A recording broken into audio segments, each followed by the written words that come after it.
Hey everybody, it's Alec here. We're back at it again with another episode of the Smashing Brands podcast. And right now I'm joined by Jamie Toyne. Jamie Toyne. Thanks for being part of the club. It's nice to be here, man. So, first question I always like to ask, how do you spend your time on planet Earth? Right now, I sit behind a computer for about 6 to 8 hours a day. I surf in the ocean Yep. once or twice a day, usually morning and evening. It's summer where I am here in Australia, so the days are longer. I get to do the double surf before and after work. What else do I do? I play a bit of soccer. I play tennis from time to time. Bit of rock climbing. So super active. Do a bit of riding. Um, like to go out dancing and still like to party. I'm a very social person, so Yeah. that's what planet Earth looks like for me at the moment. I love it. And you went into detail on like all your recreational activities, but you were like, I sit in front of the computer for 6 8 hours a day, and I don't even think you said what you did.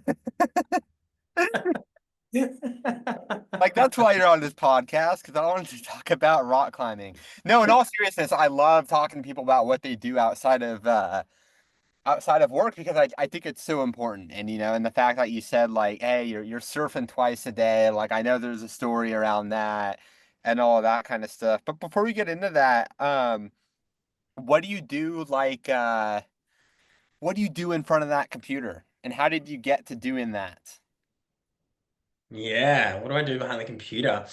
I'll try to be less abstract this time. I run a coaching program called Flojo, and Flojo is a program designed for creatives and entrepreneurs with ADHD that are struggling with burnout. Hmm. Uh, and so I sort of take them from a place of burnout to a place of flow. So it's essentially a performance program. And I've been doing that for a couple of years on the back of about 5 years of research. Yeah. Um, and so that's my main gig. So, I have clients all around the world.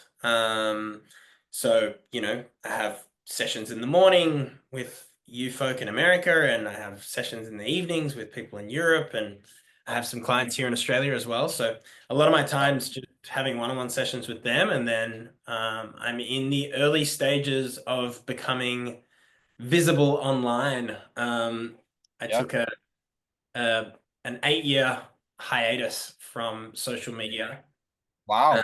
largely to do with burnout, mental health, and my ADHD. And so I'm also starting to create a little bit of content there. Um, Shorter form content, I should say. I published a book in 2021.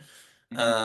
So I've always been sort of writing, but yeah, just started a newsletter and started making some videos on YouTube. So that's been a fun process. So when I'm not coaching people, I'm basically taking elements of the program and making that a little bit more widely accessible to people. I love it, man. So like what was your inspiration around, creating this program? I mean, obviously you have ADHD, right? So what was your story? Because like it takes a lot to build your business around helping these people and writing a book. So there has to be something, dear to your heart as to what motivated you to, build at least a work element of your life around coaching. So like, what was that point where you were like, this is what I want to do with my life and why? Yeah. So, I was one of those sort of ambitious kids. I grew up in a very small town and in a remote part of Australia, right in the middle of Australia. And yeah, I think I was just always, I had an engine that just never stopped running, I suppose, which partially due to my ADHD. Struggled at school, but sport was sort of my savior. That I was able to sort of experience flow when I was on the tennis court. Yep. And so that was my first sort of professional career as a tennis player. I dropped out of school when I was 16 to join the pro circuit and played and competed. And then I burnt out on my 18th birthday. I mean, it was a burnout is a process, but that was sort of the pointy end of the burnout, the mental breakdown where I broke all my rackets and forfeited the match and quit the sport forever. Oh, And so, oh, sorry, hold on, cut you off there. What was that like? Like, what caused that burnout? wow, great question. And the answer to that question is why I created the Flojo program. But I think a combination of things. I mean, really, it was just it had to do with the relationship I had with myself, ultimately. But I secured a sponsorship that was more like an investor who had invested, some money in my career by sort of funding my travel and my training and everything, all my living expenses in exchange for a percentage of my prize money. So I felt Hmm, quite a lot of pressure to, you know, crack the top 50 in the world, and I was years and years away from that. So this guy was going to continue to pour tens of thousands, hundreds of thousands of dollars into my development, wow. and that sort of, I basically there was like a part of me that was um like the CEO, right? The person that was sort of like had the vision and the goals and was like riding me really hard in terms of like training harder, working harder, winning more. And then there was the part of me that actually had to show up on the tennis court and do the work, and do the training and stick to the diet regime and the conditioning and not drink alcohol when all my friends were partying and hanging out with girls. And I was on the road a lot of the time. I had to do my schooling via, remote learning through distance education. So as a lot of it required a lot of executive function and a lot of discipline, Yeah, and you know that can be quite a challenge when living with ADHD. yeah, And so I think it was almost like these two parts were um, at war with each other. There was one part that was like extremely ambitious and really frustrated. It didn't matter how hard I trained or how many matches I won; it wasn't good enough because I wasn't at that level where I needed to be, where I was going to make money, make a positive return for this investor that had invested yeah. money. So I think, yeah, that's probably, the big reason behind that particular burnout. So how did that, so based on everything you learned through that journey, how did that come into the Flojo program? What is the Flojo program? Yeah, so it wasn't until much later. So I quit on my 18th birthday. I went to business school. Yeah, I started some businesses. Some went well, others didn't. One landed me in San Francisco. Um, and so throughout my business career, I sort of burnt out two more times. Same thing, trying really hard, having some level of success, but never being good enough, and sort of burning out again and again. And then after my third burnout, I think in my late 20s, early 30s, I basically decided to just figure it out. One of the businesses that I ran was called Dealflow, which was a mergers and acquisitions company. hmm, So I would help entrepreneurs sell their companies. So I was sort of like the deal maker. And so, yeah, you would develop these really intimate relationships with all of these entrepreneurs, and a lot of them were burnt out, and that's why they were exiting their business. yeah, And so I think really I became really interested in burnout as a concept, because a lot of the people that I worked with, and for myself, entrepreneurship was about lifestyle. It was yeah, about working for yourself. It was about doing things your way. You know, I wanted to live by the beach, so I moved to Mexico. I got to surf every day and learn Spanish, and so a lot of the people I was working with had sort of designed these beautiful lives for themselves, but yet still were struggling with burnout. And yeah, if the whole purpose of running your own business is to, really enjoy your life and make your life, create your dream life, design it yourself, yeah, yet you're still unhappy, something's up, something's wrong. And so I sort of just delved into that, and it was, a year or two into that research that I realized that my ADHD might have something to do with it. And so Yeah. I started coaching. I started doing, coaching people who were burnt out. And then I decided to specialize. I did a ADHD coaching training um and basically just tried, fuse those two things together, and through my research making the connection between um you know ADHD and burnout and flow really being the antidote to that. And Yeah. that's sort of what I teach, is helping people master flow. I love it, man. Uh, so you've made this return to social media. When did you get back on social media? Mm, last week. Really? hmm How's it been? Well, I'm not on it. I've got a content creator who's posting. So, it's just me working in a Google Doc and writing my things, and then she pops it up on LinkedIn, and I've just started a Substack newsletter as well, but still not on Facebook or Instagram or TikTok or anything like that. But I maybe one day. So yeah, look, it hasn't been a massive material difference for me. I'm still very much avoiding being on those platforms, but it's certainly exciting to get some content out there and getting some feedback from people. For sure. So you must have really you likely have a very strong opinion on social media since you exited it for 8 years and now you're kind of back, but you're not fully invested in it. You're definitely skeptical of social media. So I want to know, like, what was your experience, or what has been your experience?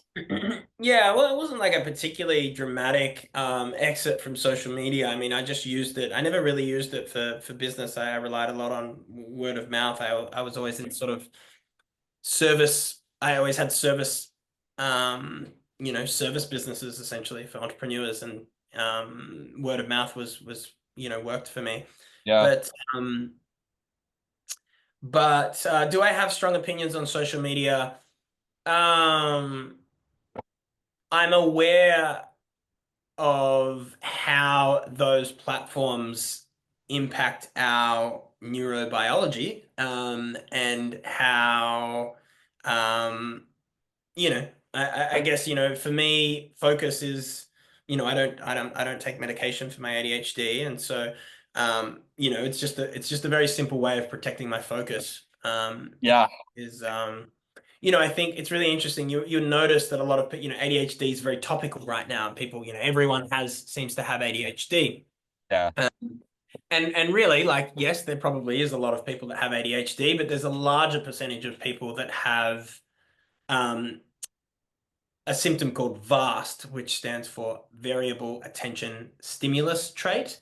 And that is a temporary version of ADHD that's caused through cognitive overload, that's caused through these Yeah. platforms. So basically, these platforms are like basically hijacking our reward center in our brain and turning us all into dopamine junkies, where we're completely dysregulated and we're constantly chasing quick fixes. And it's very hard to sit down and focus.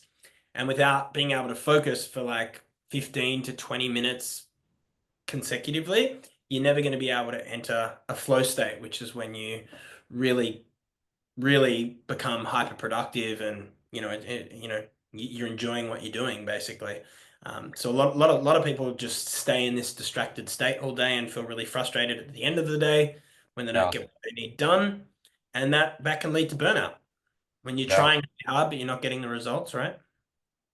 Absolutely. And I think it's pretty admirable that you don't take anything.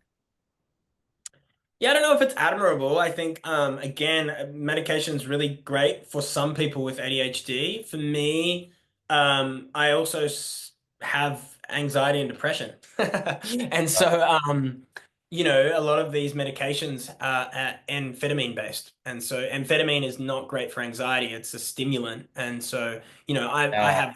I have hyperactive ADHD. Actually, I have hyperactive inattentive. So there's two types of ADHD. One is in, or three: inattentive, hyperactive, and then the beautiful combo. I've got the combo. And so, that mixed with anxiety, amphetamines don't really. work that well for me. They sort of cancel out.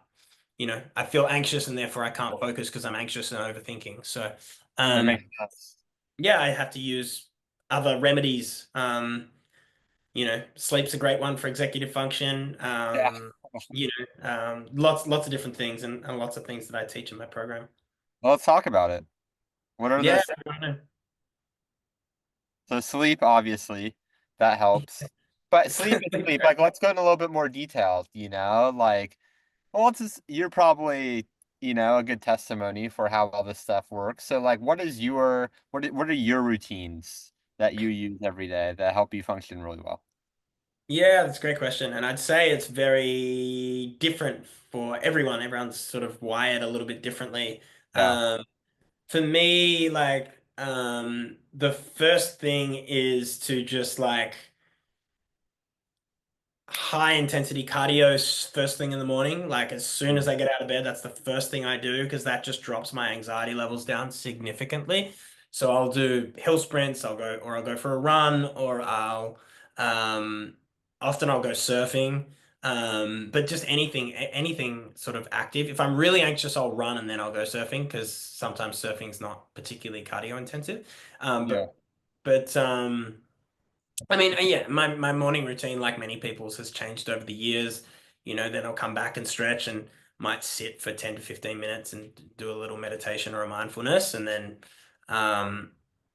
make some form of a hot drink. I don't do caffeine, but I'll either have a decaf coffee or, um, you know, um, something else. Ashwagandha is really good.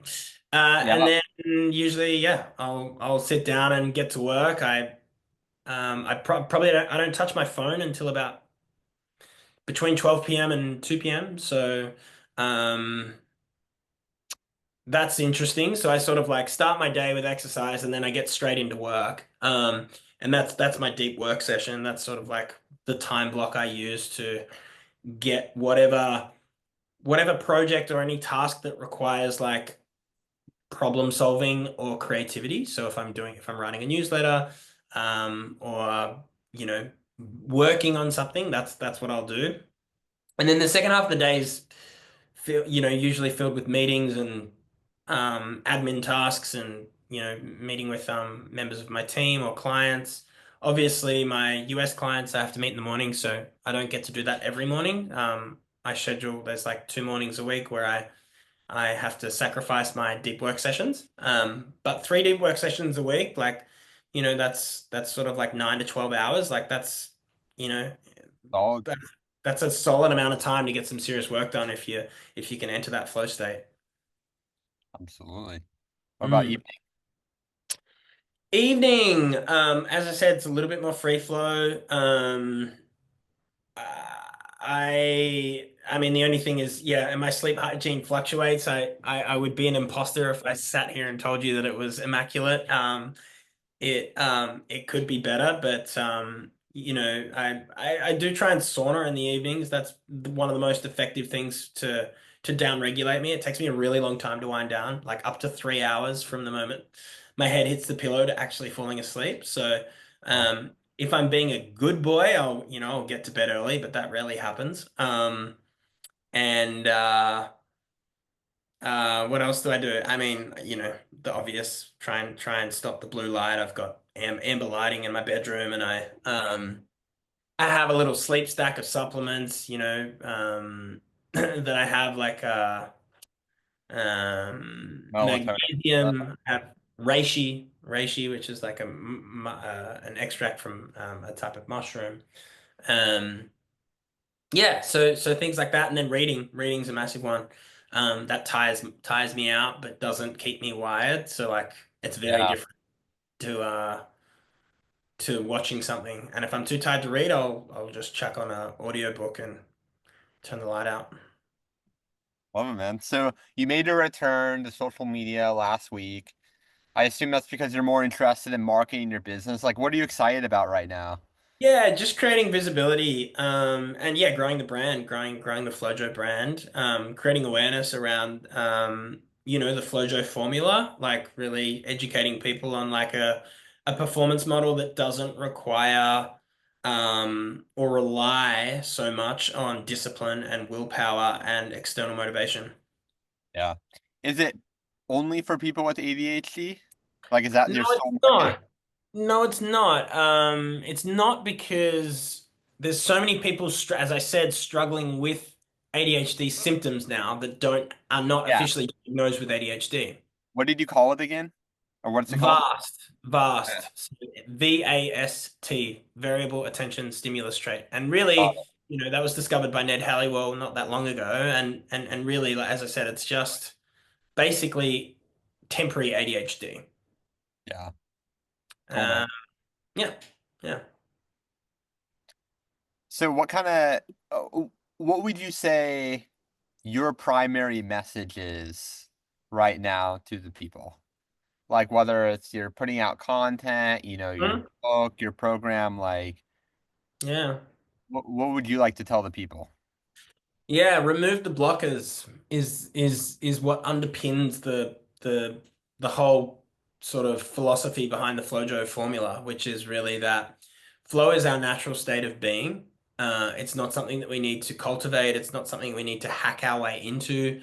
Yeah, Um, it's our natural way of being. So the reason that we're not flowing all the time and we're not able to enter flow states when we sit down to focus is because we're blocked.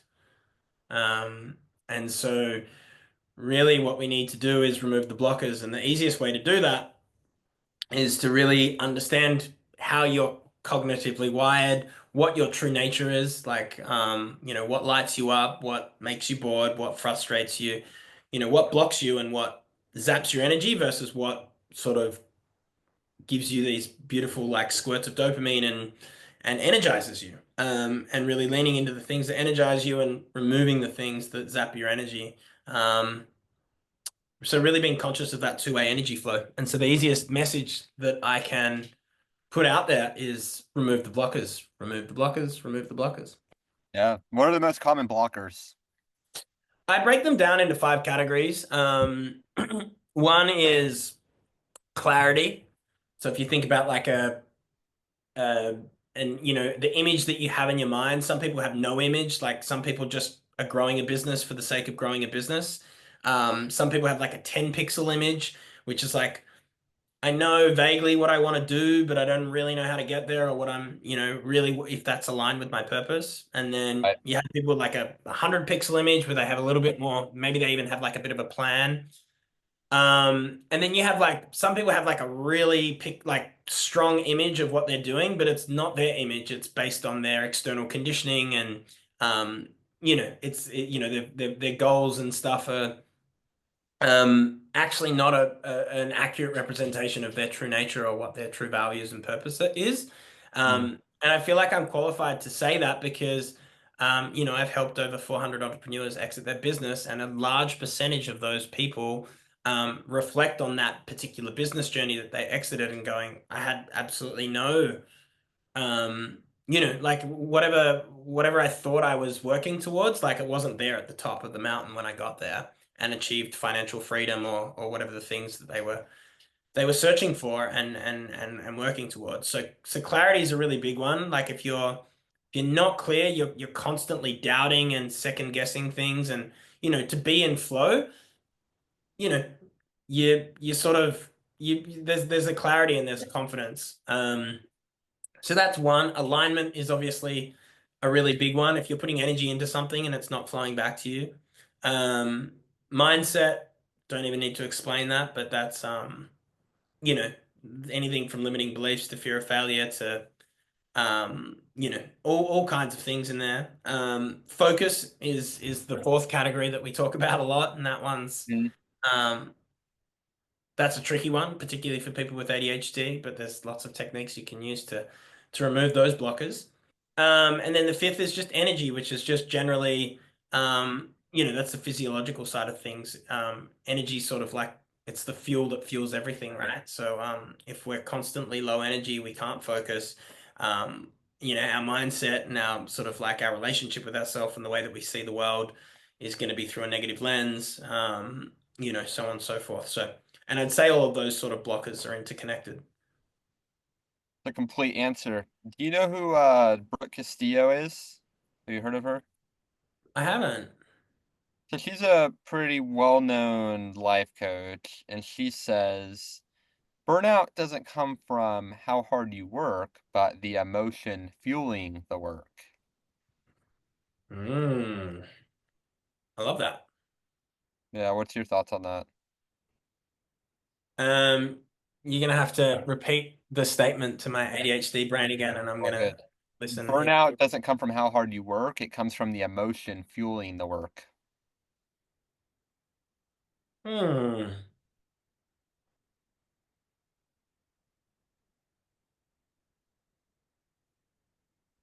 What do I think about that?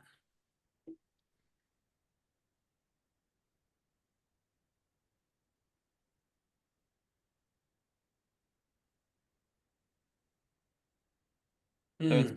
yeah, it's basically like if you really have positive emotions with the work that you do, you'll never get burned out doing that. Well, if you hate what you do and you're creating a lot of negative emotions around it, it's going to be Hmm. really hard to do it and you're going to Hmm. burn out quick. That's my interpretation of it. Yeah, interesting. And so, would you also say that? Is she also sort of trying to say that if you enjoy what you're doing, it doesn't like even if you're working really hard, you're not going to burn out? Is that sort of what she's indicating? I think so. Well, if that's what she's indicating, I'd absolutely agree with that, right? Mm. You know, even the concept of stress, you know, we stress has a negative connotation, right? But stress is necessary for growth. You know, it's physiologically necessary for growth. You think about Yeah. going to the gym, we put stress on our muscles to grow our muscles. Or if we want to improve our flexibility, we put stress on our tendons and our muscles to stretch them. Um, the problem is chronic stress, which Yeah. yeah, and again, you know, whether that's because of negative emotions, or whatever, but if we're constantly lifting muscle, you know, sorry, weights in the gym, our muscles aren't going to have a chance to recover, and so they're going to break down, and it's the same with um our mindset. Essentially, if we're Yeah. constantly under stress, and we don't hit the release valve, then you know, easier said than done. Easier said than done. True. So I got one last question for you, Jamie. Let's say it's the end of your life. You've done everything that you've wanted to do. However, there's nothing to show for your life. There's no books, there's no podcasts, there's uh, no emails, nothing. However, you can leave the world with three things, three truths about the world. In What? the form of words. Yes. Um, Ironic. one would definitely be um, embrace your true nature, Hmm. um, or the way that you're wired, right? I think that would be one. Um, the second would be to remove anything that doesn't align with your true nature. And then the third one.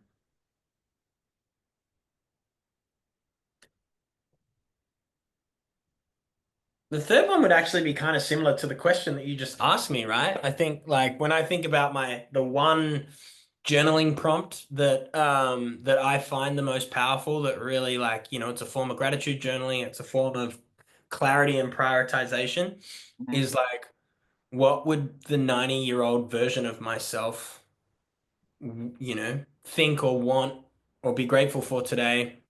Um, so you know that sort of mentality. I love that question because it really helps you sort of like in one way zoom out and see the bigger picture, but also zoom in to what's important. I think we can Yeah. get really distracted in the 21st century with like all kinds of things. So it's a really clever lens to live your life by being close, like staying connected with the concept of death, really. Yeah. I do a lot of death meditation. I do a lot of yeah, I try to keep the concept of death quite close, and not as a fear tactic, but more as a um just a grounding tactic, really helping Yeah, me. Yeah. love it, man. Well, where can the people find you? Well, on my website, uh, Yeah. which is my first and last name.com, jamietoyne.com. I don't know if you're going to post this somewhere. I guess you can, and I'll save spelling it out. My website, I'm starting to get active on LinkedIn. My YouTube channel has 3 videos on it, and I'll probably be adding a new video every week. That's again just YouTube slash my name. Yeah, and yeah, LinkedIn, YouTube, and Substack. I've got a newsletter on Substack. Sounds good, man. Well, I appreciate you being on the show. Alec, thanks for asking me great questions. It was really nice to meet you. So welcome.